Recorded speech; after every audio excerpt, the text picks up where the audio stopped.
నెగ్లిజెన్సా అండి? అసలు ఒక ప్రాణం అంటే ఇంత నెగ్లిజెన్సా? 9 months మోసం నిన్న మేమందరం ఎత్తుకుందాం, హ్యాపీగా ఎత్తుకుందాం అని వచ్చిన వేరే బాక్స్ లో పెట్టి ఉంచారు.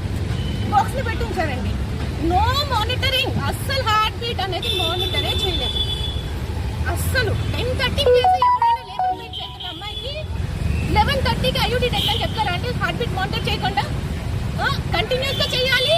ఎట్ ద లీస్ట్ ఇంత దరిద్రపు హాస్పిటల్ అయినా సరే at the least every 10 minutes baby heart beat ఉందా లేదా, పెరుగుతుందా తగ్గుతుందా, ఆ మదర్ పల్స్ రేట్ పెరుగుతుందా తగ్గుతుందా, మదర్ బీపీ పెరిగినా సరే ప్రాబ్లమే డెలివరీ, మదర్ బీపీ పెరుగుతుందా లేదా, బేబీ హార్ట్ బీట్ పెరుగుతుందా తగ్గుతుందా, ఏమవుతుంది, ఎవ్రీ 10 minutes మినిమం చెక్ చేసుకోవాలి. ఏదో రోడ్ మీద గల్లీ హాస్పిటల్ తీసుకెళ్ళా చేస్తారు, వదిలిపారేస్తారు. అట్ షీర్ ఆఫ్ నెగ్లిజెన్స్ మా బేబీని చంపేశారు. మర్డర్.